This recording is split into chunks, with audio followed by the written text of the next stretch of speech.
Hello दोस्तों, तो जैसा आपको बोला था पेपर टू के साथ अब मैं फिर हाजिर हूँ आपके साथ। पेपर टू डेफिनेटली मुझे सॉल्व करने में पेपर वन से टफ लगा। जैसा आपका फीडबैक था वो बिल्कुल सही था। बट हाँ, फिर भी कहूँगा 2020 के कंपैरिजन में फिजिक्स उतना टफ तो किसी भी हालत में नहीं है। आइए फटाफट से देखते हैं फर्स्ट क्वेश्चन। एक हॉरिजॉन्टल बीम है, वेट डब्ल्यू का, लेंथ एल का, एक एंड पे वॉल ओ पे पॉइंट ओ पे हिंज कर दिया है। दूसरे एंड को लाइट इन एक्सटेंसिबल रोप से सपोर्ट दिया है। दूसरे एंड पे एक रोप फिक्स की है पॉइंट क्यू पे at height L above the hinge at point O. A block of weight alpha W is attached at point P of the beam as shown in the figure, which is not to scale. Rope can sustain a maximum tension of T root 2 W.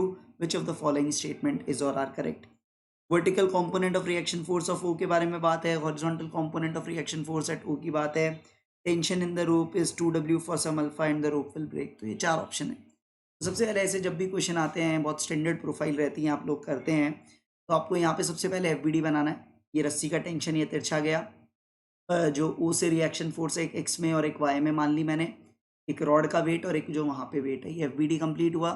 सबसे पहले vertical में force balance करेंगे। Vertical में balance करने के लिए जो T का कंपोनेंट आ रहा है टी साइन 45, साथ में N Y, so N Y plus T by root two that is equal to the W plus alpha W. और हॉरिजॉन्टल में आपको दिख रहा है this N X must balance this tension horizontal component T by root two. और फिर P के about अगर मैं टॉर्क बैलेंस करूंगा तो टी का और अल्फा डब्ल्यू का टॉर्क जीरो हो गया। एन एक्स का टॉर्क भी क्योंकि लाइन ऑफ एक्शन सीधी उसमें घुस गई, जीरो हो गया। तो डब्ल्यू और एन वाई का टॉर्क बैलेंस किया, वहाँ से N Y W by two आ गया। तो फर्स्ट ऑप्शन ही सीधे सीधे समझ आ रहा है, N Y W by two है, वो अल्फा पे डिपेंड ही नहीं कर रहा। फिर एन वाई की वैल्यू इस इक्वेशन में पुट करके टी बाई रूट टू की वैल्यू आपने निकाली। टी बाई रूट टू आ रहा है W alpha plus half. Alpha की वैल्यू 0.5 डालेंगे तो वहाँ से आपको टी बाई रूट टू की वैल्यू वही एन एक्स के इक्वल होगी, तो एन एक्स की वैल्यू डब्ल्यू आ जाती है। और कभी भी और टी की वैल्यू रूट टू डब्ल्यू आ रही है। अगर रोप को तोड़ना है तो आपको क्या गिवन है, यहाँ पे लिमिटिंग टेंशन गिवन है टू रूट टू डब्ल्यू। फिर रोप के लिए मैं बात कर लूँ, यहाँ पे जो टी रूट टू की वैल्यू थी, so T by root to उस केस में टू डब्ल्यू हो जाएगी, और उसको डब्ल्यू अल्फा प्लस हाफ के इक्वल अगर आप करोगे, वहाँ से अपने आप को इक्वेशन निकल के आएगी कि लिमिटिंग केस में वो मैक्सिमम टेंशन कब आ रही है, जब अल्फा 1.5 है। डेफिनेटली अल्फा ग्रेटर देन 1.5 पे वो रोप ब्रेक कर जाएगी। ओके, इसको मैं आपको ये जो पीडीएफ है इसको मैं गूगल ड्राइव के थ्रू भी शेयर कर दूंगा, जिससे आपको बाद में भी सोल्यूशन समझने में थोड़ी आसानी रहे। फिर देखिए, एक ये डॉपलर का बड़ा प्यारा सा क्वेश्चन है। सोर्स अप्रोच कर रहा है स्पीड यू से towards open end of a stationary pipe of length L, emitting a sound of frequency fs. The farther end of the pipe is closed, the speed of the sound in air is v, and f naught is the fundamental frequency of the pipe. For which of the following combination of U and F S will the sound reaching the pipe lead to a resonance. देखिए pipe ऐसा है, एक तरफ से खुला एक तरफ से बंद।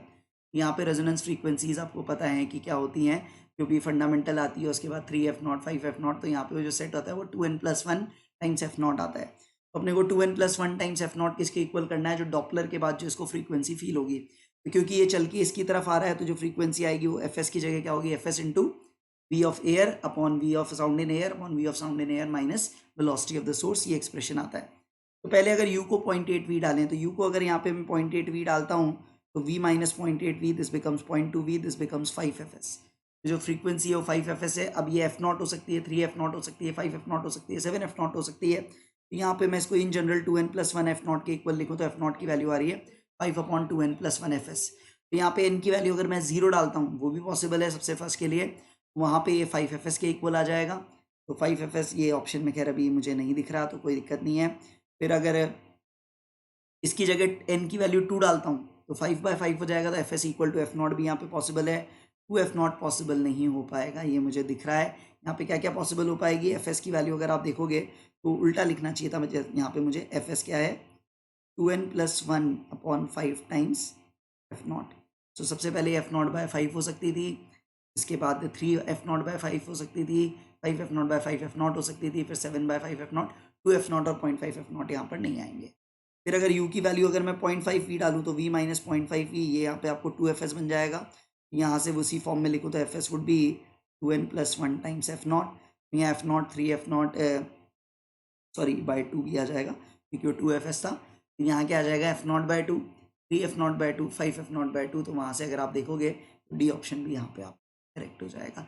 बस आपको करना क्या था, डॉपलर के कारण क्या फ्रीक्वेंसी फील हो रही है, वो उसकी किसी रेजोनेंट मोड के साथ इक्वेट कर दीजिए और थोड़ा सा दिमाग लगाइए। क्वेश्चन अच्छा था, मैं नहीं कहूँगा बिल्कुल सीधा सीधा था, बट हाँ एक बार चमक जाएगा तो कर पाएंगे। ये क्वेश्चन इसको देख के भैया बच्चों ने मुझे कहा ये जेई का शायद 17 की बात की थी, 2017 का क्वेश्चन बिल्कुल कुछ ऐसा था जिसकी याद दिलाई गई। देखिए क्वेश्चन, एक प्रिज्म है जिसका प्रिज्म एंगल मतलब रिफ्रैक्टिंग एंगल 60 डिग्री है, लेफ्ट और राइट हाफ के रिफ्रैक्टिव इंडेक्स n1 n2 है, n2 की वैल्यू n1 से ज़्यादा है। एंगल ऑफ इंसिडेंस इस तरह से चूज किया है कि मिनिमम डिविएशन होता है यदि दोनों सेम होते हैं 1.5।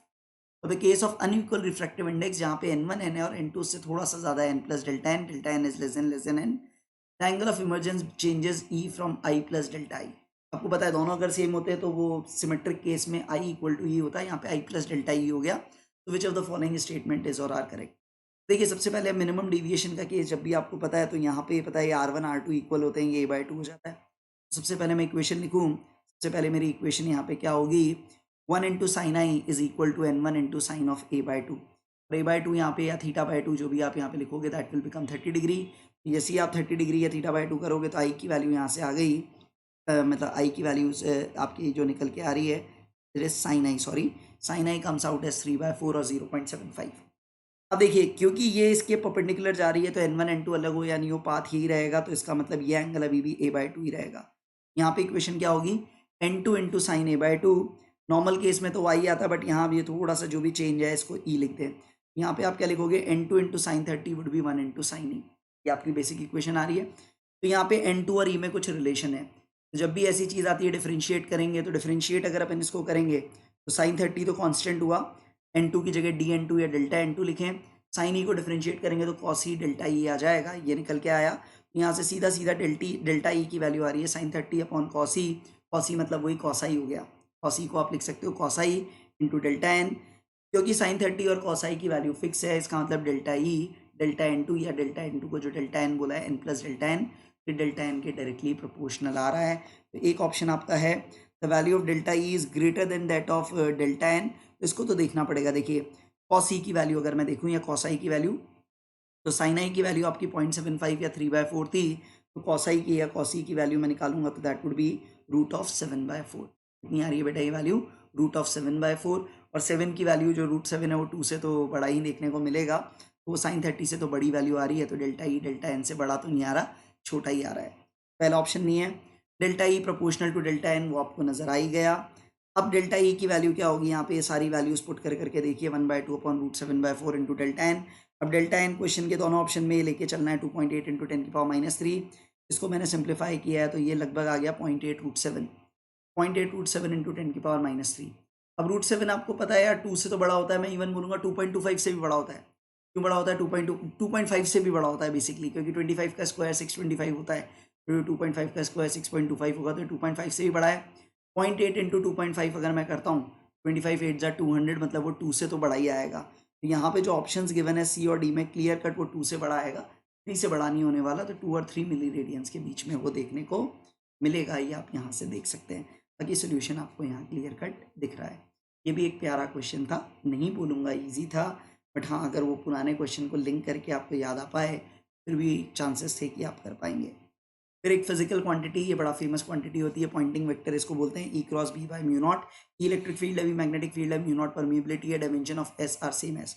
देखिए आपको इतना याद होगा B² बाय 2 म्यू नॉट, आप लोगों को पता है ये होती है energy density, magnetic field energy density, that is energy upon volume. तो मैं यहाँ पे क्या करूँ, इसके डायमेंशन से EB bye mu not, EB bye mu not की जगह मैं इसको E/B into B² bye mu not कर लूँ। B² बाय म्यू नॉट तो यहाँ से आ जाएगा E/V, ई मतलब energy, energy per unit volume. तो ये तो इलेक्ट्रिक फील्ड है आपकी, और E/V आपको पता है स्पीड आती है, स्पीड मतलब आप लिख सकते हो मीटर पर सेकेंड, और वो एनर्जी के हिसाब से आप लिखोगे जूल पर मीटर क्यूब। यहाँ पे एक चीज़ तो क्या आ रही है, एनर्जी की टर्म्स में एनर्जी बाय वॉल्यूम तो नहीं होगा, energy by charge into current, charge वार्ज का कोई नामो निशान नहीं है। फिर इसको आप क्या लिख सकते हो, इसको लिख सकते हो जूल पर सेकेंड। देखते ही पावर मुझे समझ आ रहा है, power upon metre square that is power upon area.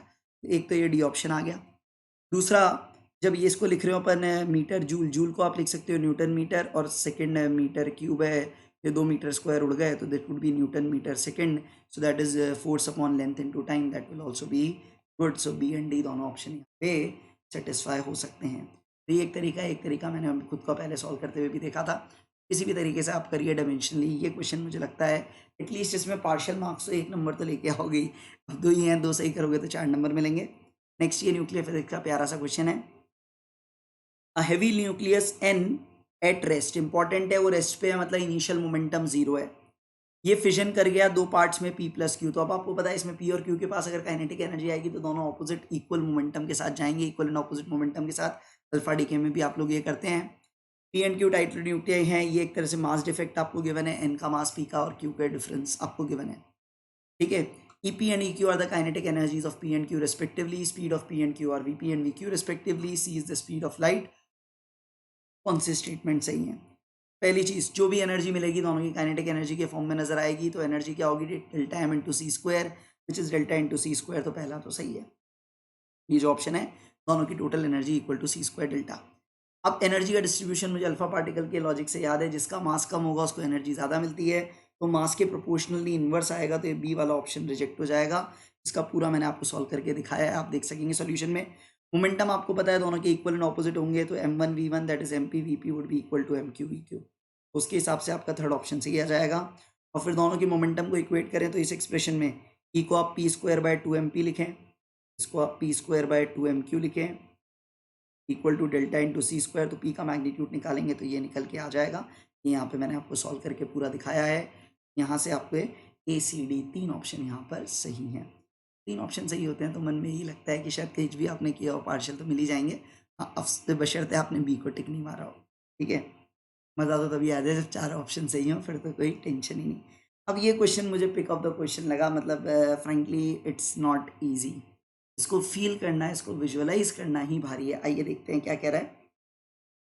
दो कॉन्सेंट्रिक सर्कुलर लूप से एक की रेडियस आर है, दूसरे की रेडियस 2r है, line the X Y plane with origin at the common centre as shown in the figure. Smaller में I1 current anti clockwise है, बिगर में I2 करंट क्लॉकवाइज, और I2 की वैल्यू ट्वाइस ऑफ I1 से ज़्यादा है। Bxy denotes a magnetic field at a point xy in the xy plane. Which of the following statement is or are correct? ठीक है। So B at any point xy is perpendicular to xy plane at any point. B at xy depends on x and y only through the radial distance r. इसको समझने के लिए मुझे जो एक सबसे सिंपल सा फंडा ना समझ आ रहा है, एक्चुअली मैं नहीं कहूँगा परफेक्ट तरीका है, but to just to give you an idea. आपको पता है करंट कैरिंग लूप आपके लिए मैग्नेटिक डाइपोल है, तो दो डाइपोल यहाँ पे बन रहे हैं। एक तो पहला वाला डाइपोल जो छोटी वाली लूप है, उसका जो डाइपोल मोमेंट m1 अगर मैं लिखूंगा तो that would B I1 into IR square. और ये आपको दिख रहा है ये किधर की तरफ आएगा, ये अपनी तरफ आएगा। m2 जो है वो क्या बनेगा, I2 into pi into R का whole square, that will become 4r square. और I2 बड़ा ही है तो डेफिनेटली इसकी चलेगी, और ये अंदर की तरफ आ रहा है। ओवरऑल अगर मैं सेंटर पे वो डाइपोल इफेक्टिवली मानूंगा, इफेक्टिवली अगर मैं फोटो बनाऊं तो it would be something like this.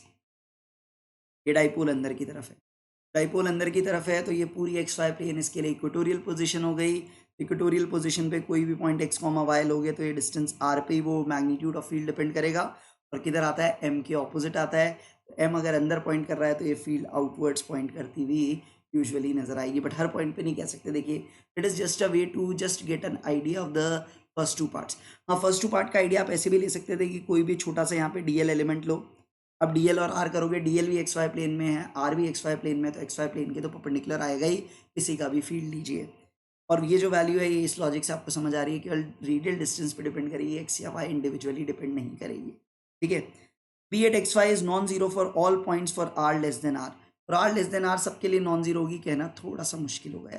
देखिए मैं केवल इतनी सी बात कह सकता हूँ कि मुझे जब फील्ड लाइन पैटर्न्स आप बनाते हैं एक लूप के, तो आपको याद है अगर ये करंट ऐसे जाता है तो आप ऐसे बनाते थे, एक फील्ड लाइन इधर पूरी निकालते थे, फिर एक कुछ ऐसे निकालते थे, फिर कुछ ऐसे निकालते थे। तो हिसाब से देखोगे तो फील्ड का स्ट्रेंथ वेरी करता रहेगा। तो यहाँ क्योंकि दोनों के सेंस ऑपोजिट है, तो I1 के किसी क्लोजर पॉइंट पे ऐसा हो सकता है कि I1 I2 का इफेक्ट कैंसिल आउट हो रहा हो और नेट फील्ड वहाँ पर जीरो निकल के आ भी सकती है। It will be non zero for all points, तो मुझे समझ नहीं आता। It is normally outward for all the points between the two loops. अब नॉर्मली आउटवर्ड्स और इनवर्ड्स का लॉजिक इस पर डिपेंड करेगा किसकी चल रही है, किसकी चलने वाली है, किसकी ज़्यादा चलेगी। तो यहाँ ऐसी फीलिंग आपको आएगी कि यहाँ जो बीच में कोई पॉइंट होगा, यहाँ पे भी कहीं एक जगह फील्ड आपका ज़ीरो यहाँ पे होना चाहिए, एक जगह फील्ड आपका यहाँ भी अगर ज़ीरो होना चाहिए। तो यहाँ पे अगर कहीं फील्ड ज़ीरो होगा तो डायरेक्शन चेंज होगा, क्योंकि अब देखिए एक के कारण असर कुछ और है, दूसरे के कारण असर कुछ और तरीके का देखने को मिलेगा। तो ये भी ऑप्शन जायज़ बैठता नहीं है, बट अगेन कॉम्प्रीहेंड करना थोड़ा सा मुश्किल है। देखिए अपना लॉजिक बस ये है, यहाँ पे देखिए इसके कारण फील्ड आप देखोगे इनवर्ड्स आएगी, इसके कारण फील्ड आप देखोगे दैट वुड बी आउटवर्ड्स। तो जितना बाहर की तरफ जाएंगे तो आउटवर्ड आने की संभावना है, जितना अंदर की तरफ जाएंगे इनवर्ड्स आने की संभावना है, बीच में कहीं जीरो भी हो सकती है। अब बोलोगे सर आपने ये 2 पॉइंट ही लिए, पूरे लेके देखिए। अगेन मैं कह रहा हूँ इसको फील दिलाना थोड़ा मुश्किल है। So again I rate this question as one of the better ones. मैं नहीं एक्सपेक्ट करता कि सारे बच्चे इसको बहुत प्रॉपरली कर पाएंगे, इवन सारे टीचर्स भी प्रॉपरली कर पाएंगे, डाउट। ओके, फिर एक क्वेश्चन है, सॉफ्ट प्लास्टिक बॉटल है, वाटर से भर दी है, डेंसिटी की, इन्वर्टेड ग्लास टेस्ट ट्यूब है, कुछ एयर उसमें ट्रैप्ड है, टेस्ट ट्यूब का मास 5 ग्राम है, थिक ग्लास और डेंसिटी 2.5 ग्राम पर सेंटीमीटर क्यूब है। तो देखो ये ट्यूब का मास इतना है और ट्यूब की ग्लास की डेंसिटी इतनी है, तो वॉल्यूम ऑफ ग्लास, ग्लास जहाँ पे है उसका वॉल्यूम अगर आप निकालोगे डायरेक्टली, ग्लास का वॉल्यूम यहीं से आपका आ जाता है 2 centimetre cube. Okay, initially seal की थी 10 की पावर 5 पास्कल पे, वॉल्यूम ऑफ ट्रैप्ड एयर था 3.3 सेंटीमीटर क्यूब। अब बॉटल को नीचे स्क्वीज किया, कांस्टेंट टेम्परेचर तो प्रेशर बढ़ा, volume of the trapped air reduces. It is found that the test tube begins to sink at pressure P naught plus delta P without changing its orientation. At this pressure the volume of the trapped air is this. मतलब यहाँ पे क्या होगा, देखिए जब भी आप करेंगे, अगर ये नीचे जा रहा है इसका मतलब वो जो इसका अपन बोलेंगे जो वेट है बॉटल का, जो टेस्ट ट्यूब का 5 ग्राम वेट है, वो 5 ग्राम वेट बायंसी से ज़्यादा हो गया है, या लिमिटिंग केस में जस्ट बायंसी को उस 5 ग्राम के इक्वेट वेट के करेंगे। तो जी को हटा दें तो सिंपली रो डब्ल्यू इंटू जो भी किस पार्ट को पुश करेगी, ये देखिए एक तो ये हो गया, ये जो ग्लास का पार्ट है, मैं कलर चेंज कर लेता हूँ। एक तो ये ग्लास का वॉल्यूम जो 2 सेंटीमीटर क्यूब है, और एक ये जो ट्रैप्ड वॉल्यूम है। So trapped volume plus glass into rho of water, वो जस्ट 5 ग्राम वेट के इक्वेट होगा। Rho of water is 1 gram per centimetre cube, volume of trapped air plus 2 centimetre cube is 5 gram. इसको simplify करके air का volume trap 3 centimetre cube आ रहा है। Originally trapped 3.3 centimetre cube था, 3 centimetre cube रह गया, इसका मतलब decrement in volume is 0.3 centimetre cube for sure. Okay, अब क्योंकि यहाँ टेम्परेचर चेंज नहीं हो रहा, तो अब आप लिखोगे P1 V1 S P2 V2, initial pressure P0 था, इनिशियल वॉल्यूम 3.3 था, फाइनल वॉल्यूम 3 है, तो वहाँ से फाइनल प्रेशर अगर मैं निकालूंगा इस इक्वेशन से, तो फाइनल प्रेशर आ रहा है 1.1 P0। यहाँ से आपको दिख गया कि प्रेशर का चेंजेस 0.1 P0, और 0.1 P0 को आप लिख सकते हो 10 टू द पावर 4 पास्कल, या जैसा इस क्वेश्चन ने पूछा है 10 into 10 to the power 3 pascal. आप 10 या 10.00 जैसे भी आपको लिखना है आप लिख सकेंगे। पहले पार्ट का आंसर 0.3 या 0.30 जैसे आप चाहें लिख सकेंगे। चलिए नेक्स्ट, ये एक और प्यारा क्वेश्चन है। पेंडुलम में एक बॉब है जिसका मास 0.1 kg है, इनएक्सटेंसिबल मासलेस रस्सी 1 मीटर की जोड़ी है, सस्पेंड किया है फिक्स पॉइंट से at height h.9 metre above frictionless horizontal floor. Initially वो फ्लोर पे रेस्ट पे था वर्टिकली, मतलब वो धागा एक तरह से ढीला पड़ा था, और आपने एकदम से इम्पल्स मारा 0.2 kg का, तो थोड़ी देर आगे गया, और फिर जब रस्सी टॉट हो गई उसके बाद वो हवा में चला गया। So magnitude of the angular moment of the pendulum about the point of suspension just before it lifts off is this, and the kinetic energy just after the lift off would be। पहली चीज, जब तक वो घिसटता हुआ जा रहा है तब तक आप बोलोगे कि बेसिकली वहाँ पे उसका जो एंगुलर मोमेंटम है वो बिल्कुल भी चेंज नहीं होगा, that is going to remain the same, क्योंकि एज सच आप देखोगे उस वक्त वहाँ पे इफेक्टिवली कोई भी टॉर्क जनरेट नहीं होगी, एन और एम जी बैलेंस होंगे, टेंशन आई ही नहीं है। तो वो जो आपने इम्पार्ट किया एंगुलर मोमेंटम, जो लीनियर इम्पल्स आपने दिया उससे जो एंगुलर मोमेंटम आएगा वो कितना आएगा, ये आपको पता है। यहाँ पे ये एक तरह से मान लीजिए पेंडुलम था, ये थोड़ा ढीला पड़ा था, मैंने ऐसी रस्सी टॉट बना दी है, बट जो भी है, ये कितना हाइट था, ये एच हाइट था। एच हाइट पे आपने कुछ ये इम्पल्स यहाँ पे दी, इसके कारण जो एंगुलर इम्पल्स मिलेगी वही एंगुलर मोमेंटम देगी, तो एंगुलर मोमेंटम कितना हो जाएगा, that would be 0.9 into 0.2, so that would be 0.18। so 0.18 kg metre square पर सेकेंड, ये अपना एंगुलर मोमेंटम निकल के आने वाला है। ठीक है, एंगुलर मोमेंटम आपका निकल के आ गया एल, और what you can say J, what ever you right, angular momentum जो भी है अपन ने यहाँ पे लिख दिया। सो ये जे की value, sorry L is this, that is J, this J is 0.18। अब ये तब तक यही रहेगा, और जब ये यहाँ पे एकदम से लिफ्ट ऑफ होने लगेगा, तो अगर अपन यहाँ पे बोले ये एंगुलर मोमेंटम यहाँ पे है, तो अगेन अब ये रोटेटरी पार्ट में जाएगा, तो डायरेक्टली आपको पता है काइनेटिक एनर्जी क्या होती है, kinetic energy is L square by 2 आई। जैसे पी स्क्वायर बाय 2 हम लिखते हैं, यहाँ लिखेंगे L square by 2 I, that would B 0.18 into 0.18, और आई की वैल्यू इस वक्त क्या हो जाएगी, मास इंटू लेंथ स्क्वायर। अब लेंथ पूरी 1 हो जाएगी, 1 का स्क्वायर। सो यहाँ से अगर आप देखोगे तो ये क्या निकल के आएगा, this would be 18 का, that is 0.0324 over this is 2 into 0.1, so this is 0.324 by 2, this comes out as 0.162। दो फिगर में ट्रंकेट करना है तो 0.16 joule, that should be your answer for this। now next देखिए प्यारा सा ये आपका एसी का क्वेश्चन है। एक फिलामेंट लैंप लगाया है सीरीज में एक रेजिस्टर कैपेसिटर के, तो it is something like this. और यहाँ पे एक एसी सोर्स है लाइक दिस, ठीक है। एसी सोर्स 200 वोल्ट का है, 50 हर्ट्ज सप्लाई है। लैम्प कंज्यूम करता है 500 वाट की शक्ति और voltage drop across it is 100 volt. Power consumed by the lamp, इसका मतलब इस पे पोटेंशियल ड्रॉप 100 वोल्ट है। ये 200 वोल्ट है तो आपको पता है क्योंकि ये 90 डिग्री पे होगा फेज डिफरेंस। क्लियर कट आप लिखते हो 100 plus V C square would be equal to 200 square. So V C की वैल्यू सिंप्लीफाई करोगे तो that comes out as 100√3 volts. ये आपकी किसकी वैल्यू आ गई आपकी, this comes out as okay while the voltage drop across it is 100 volts. ये वी सी आपकी कितनी निकल के आ रही है, the value of V C comes out as 100√3 volts. तो आपके पास वी सी 100√3 आ गया। तो यहाँ से अब आपको पता है फाई कैसे लिखते हैं, 10 फाई की वैल्यू ऐसे आप लोगों को पता है एक्स सी बाय आर लिखते हैं। उसको आप ऐसे भी लिख सकते हो V C R M S upon V R R M S. So that comes out as √3, that means phi is equal to 60 degrees. ये आपका आंसर 60 हो गया। अब आपसे पूछा गया है, देखिए कितनी पावर ले रहा था, ये 100 वोल्ट इस पे था और इस पे 500 वाट की पावर आ रही थी। इसका मतलब जो I R M S current होगा वो क्लियर कट आपको पता है, I R M S V R M S लिखते हैं अपन पावर को। So that is going to be 5 ampere. यहाँ से आपको एक्स सी की वैल्यू क्या आ जाएगी, एक्स सी था 100√3 divided by 5, that will give you कितना देगा आपको, that is going to give you 20√3 volts. So X C naught 20√3 volts, that is 20√3 ohms. और ये आपको पता है 1/ओमेगा सी, ओमेगा हो जाएगा 100 पाई इंटू सी। सी की वैल्यू आपके लिए क्या आ रही है 1/20√3 into 100 pi. So what it becomes 20 into 100√3 पाई की वैल्यू आपको गिवन है 5 मान लीजिए, तो 1/10 टू द पावर 4। इसको आप 100 माइक्रोफैरेड इजीली लिख सकते हैं। तो ये आंसर 100 आपका निकल के आएगा। तो ये क्वेश्चन एक इजी कैटेगरी में मैं मानूंगा। ये देखिएगा, अब एक और बड़ा अच्छा सा क्वेश्चन अंग्रेजी का पैराग्राफ, बहुत सारी लंबी डिटेल है, आप इसको पहले तो शांति से पढ़िए, और डिटेल में आंसर भी आपको छुपा के इन्होंने दिया है। आराम से पढ़िए। ये कहता है कि भाई, ये बिल्कुल एक लॉजिक बताता है कि भाई सुपर कंडक्टिंग मटीरियल तो होता है तो उसके अंदर इलेक्ट्रिक फील्ड अंदर जीरो होती है, तो मैग्नेटिक फील्ड लाइंस भी सारी रिपेल आउट हो जाती है, जिसको माइजर इफेक्ट टाइप कहते हैं। उसी को कहीं शायद कुछ समझाने का ये प्रयास इसमें किया गया है।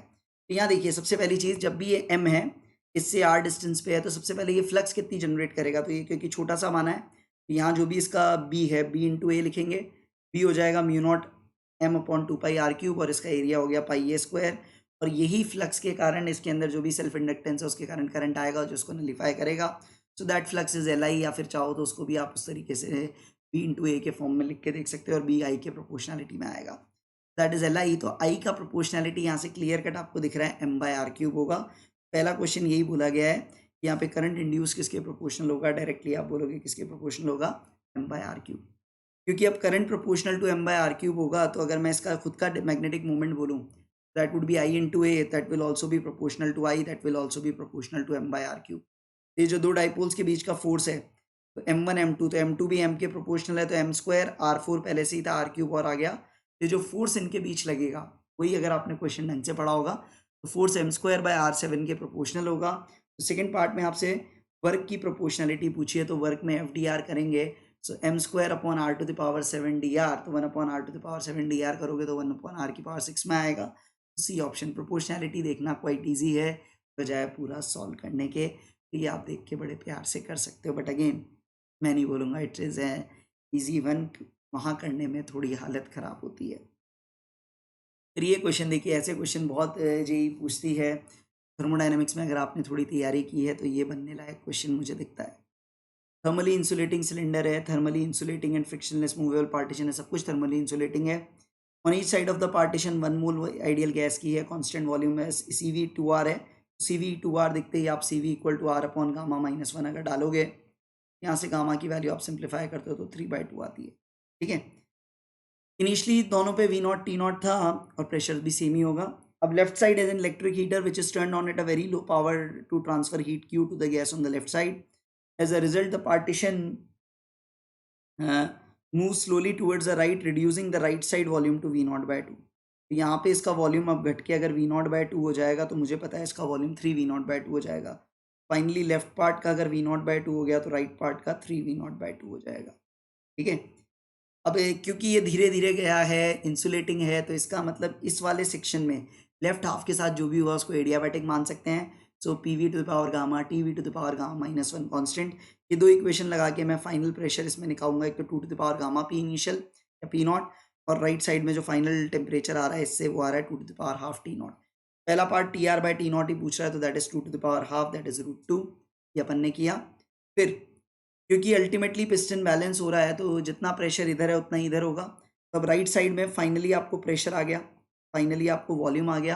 तो फाइनल टेम्परेचर निकालने के लिए मोल्स तो वही रहने हैं, तो जो आइडियल गैस इक्वेशन का ही एक पार्ट होता है, मोल्स फिक्स हो तो क्या लिखेंगे अपन, P0 V0/T0 would be equal to P right finally जो भी है वो P फाइनली है, दोनों में सेम होगा, into 3 V0/2 into P of left part, sorry left part इसको लिखना चाहिए, नहीं ये मेरे से कुछ उल्टा लिख दिया, VR और ये VL होना चाहिए, सॉरी ये राइट है और ये लेफ्ट है, थोड़ा सा आप ध्यान दीजिएगा, ठीक है।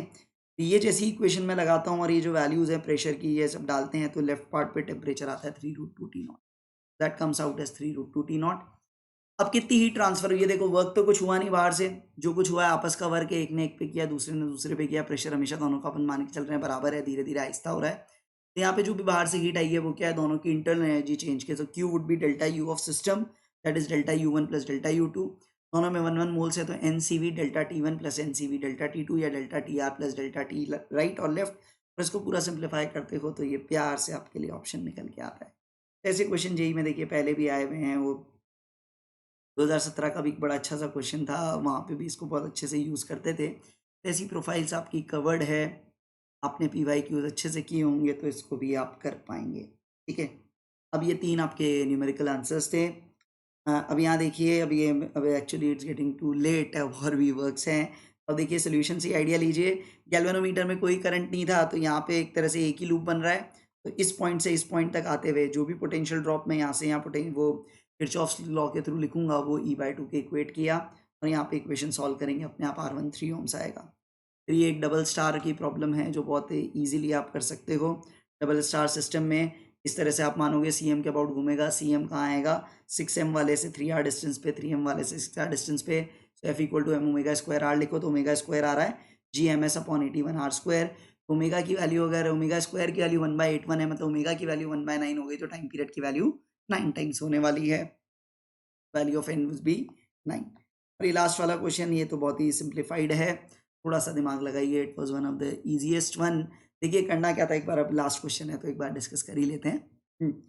तो देखिए P और Q पे आपने सेम फोटोन डाला था, सेम फोटोन डाला मतलब एनर्जी सेम थी, तो वो जो P में मैक्सिमम एनर्जी निकालेगा वो कितनी निकालेगा, फोटोन की एनर्जी माइनस P का वर्क फंक्शन, और वो ट्वाइस है जो Q में निकली है which is E of photon -4.5, तो यहाँ से उस फोटोन की एनर्जी 5 आती है, और यहाँ से जो EP की वैल्यू है वो निकल के आती है 1 EV। इसका मतलब P के केस में 1 EV अगर मैक्सिमम काइनेटिक एनर्जी है, तो R के केस में 0.5 होगी, R के केस में 0.5 है और इसका वर्क फंक्शन 5.5 है, मतलब जो फोटोन डाला गया है 5.5 प्लस 0.5 6 EV का है। ये मुझे लगता है कि थोड़ा सिंप्लीफाइड प्रश्न आपके लिए रहेगा। तो ये थे 2 पेपर्स, ऐसे बहुत डिटेल्ड सोल्यूशंस नहीं है, बट जैसे मैंने कहा ये PDF I will try to upload, जिससे आपको थोड़ी सी आइडिया यहाँ पे लग जाएगी कैसे इन क्वेश्चंस को अपन ने अटेम्प्ट किया है। बट हाँ डेफिनेटली पेपर 2 पेपर 1 से टफर है।